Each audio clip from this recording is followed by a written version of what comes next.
Hi எல்லாருக்கும் வணக்கம். இந்த வீடியோவில் ப்ளம் கேக் எப்படி பண்ணலான்னு பார்க்கலாம்.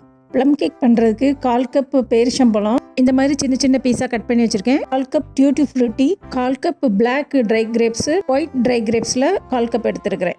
நான் இந்த மாதிரி கேரமல் சுகரே எடுத்துருக்கிறேன். 1/2 கப் கேரமல் சுகரை ஒரு பேனில் எடுத்துக்கிறேன். 1/2 கப் தண்ணி ஆட் பண்ணிக்கிறேன். நீங்கள் ஒயிட் சுகர் யூஸ் பண்ணுறதா இருந்தால் ஃபஸ்ட்டு கேரமலைஸ் பண்ணிவிட்டு அதுக்கு பிறகு தண்ணி ஆட் பண்ணுங்கள். சுகர் நல்லா கரைஞ்ச உடனே எடுத்து வச்சுருக்க ட்ரை ஃப்ரூட்ஸ் எல்லாம் ஆட் பண்ணி ஒரு 2 நிமிஷம் லைட்டாக வேக விடுவோம். 2 நிமிஷம் கழித்து ஸ்டவ் ஆஃப் பண்ணிவிட்டு அதை கொஞ்சம் ஆற விட்டுறலாம். இதில் எல்லாமே 1/4 கப்பு சேர்த்துருக்கேன். உங்களுக்கு எவ்வளோ வேணுமோ அவ்வளோ சேர்த்துக்கலாம். நிறைய சேர்க்க கேக் ரொம்ப நல்லாயிருக்கும். இப்போ நான் நட்ஸ் எடுத்துக்கிறேன். கேஷ்யூ நட்டு, பாதாம், பிஸ்தா இதெல்லாம் கொஞ்சம் ஸ்லைஸ் பண்ணி வச்சுருக்கேன். கொஞ்சம் பம்கின் சீடும் எடுத்துருக்கிறேன். அதை ஒரு 2 டீஸ்பூன் மைதா மாவு போட்டு மிக்ஸ் பண்ணி எடுத்து வச்சுக்கிறேன். இப்போ ஒரு மிக்சிங் பவுலில் ஒரு 2 டேபிள் ஸ்பூன் பட்டர் எடுத்துக்கிறேன். 2 எக்கை அந்த பட்டரோடு சேர்த்து நல்லா பீட் பண்ணிக்கலாம். நான் ஹேண்ட் மிக்சர் தான் யூஸ் பண்ணி பண்ணுறேன். எலக்ட்ரிக் பீட்டர் வச்சு கூட பண்ணிக்கலாம், அல்லது ஒரு ஃபோர்க் அதை வச்சு கூட மிக்ஸ் பண்ணிக்கலாம். இப்போ இன்னொரு மிக்சிங் பவுலில் 1 கப்பு மைதா மாவு எடுத்துக்கிறேன். இங்கே மைதா மாவுக்கு பதிலாக கோதுமை மாவு கூட யூஸ் பண்ணிக்கலாம். 3/4 டீஸ்பூன் பேக்கிங் பவுடரும் 1/2 டீஸ்பூன் பேக்கிங் சோடாவும் சேர்த்து இதை நல்லா மிக்ஸ் பண்ணி எடுத்து வச்சுக்கலாம். இந்த மாவை நம்ம எக்கு பட்டர் பீட் பண்ணி வச்சுருக்கோம்ல அது கூட சேர்த்து இந்த மாதிரி ஜென்டலாக மிக்ஸ் பண்ணி விடுங்க. பேக்கிங் பவுடர், பேக்கிங் சோடா போட்ட பிறகு ரொம்ப பீட் பண்ணக்கூடாது மாவை. இப்போ அந்த சுகர் சிரப்பில் இருந்த ட்ரை ஃப்ரூட்ஸ் எல்லாம் நல்லா ஊறி நல்லா சாஃப்ட் ஆயிடுச்சு. அதையும் இது கூட சேர்த்து நல்லா மிக்ஸ் பண்ணிக்கலாம். எடுத்து வச்சிருந்த ட்ரை நட்ஸ் ஸ்லைஸையும் போட்டு நல்லா மிக்ஸ் பண்ணிக்கலாம். ப்ளம் கேக்குக்கு ஒரு ஃப்ளேவர் கொடுக்கறதுக்கு நம்ம ஒரு துண்டு பட்டை, ஒரு 5 கிராம்பு, 5 ஏலக்காய் எடுத்துருக்கிறேன். அதை ஒரு மிக்ஸி ஜாரில் ஆட் பண்ணிக்கிறேன். இது நல்லா பொடிகிறதுக்காக ஒரு 2 டேபிள் ஸ்பூன் அளவு சுகர் ஆட் பண்ணி ஃபைன் பவுடராக அரைச்சி எடுத்துகிட்டு வந்துக்கோங்க.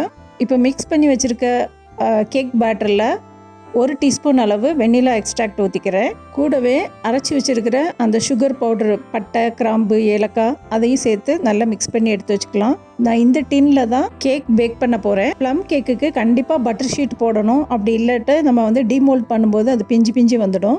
அதனால் நான் இந்த பட்டர் ஷீட்டில் இந்த மாதிரி அந்த டின்னுக்கு ஏற்ற மாதிரி பட்டர் ஷீட்டை கட் பண்ணி எடுத்துக்கலாம்.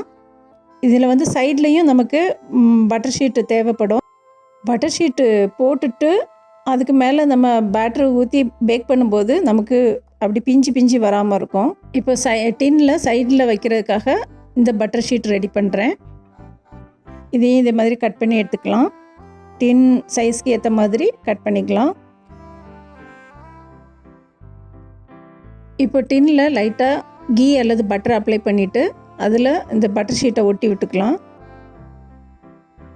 சைட்லேயும் அதே மாதிரி பட்டர் அப்ளை பண்ணிவிட்டு பட்டர் ஷீட்டை ஒட்டிட்டோம் அப்படின்னா கேக் வந்த உடனே அதை டீமோல்டு பண்ணுறதுக்கு ரொம்ப ஈஸியாக இருக்கும். இப்போ கேக் பேட்டரை டின்னில் ஊற்றிட்டு நல்லா ஸ்ப்ரெட் பண்ணி விட்டுக்கலாம் ஈவனாக.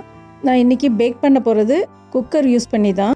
அந்த கேக் டின் உள்ளே போகிற அளவுக்கு உள்ள குக்கர் எடுத்துருக்கிறேன். அதை ஸ்டவ் ஆன் பண்ணி ஒரு 10 நிமிஷம் ப்ரீ ஹீட் பண்ணிக்கிறேன். குக்கருக்குள்ளே ஒரு ஸ்டாண்டு போட்டிருக்கிறேன்.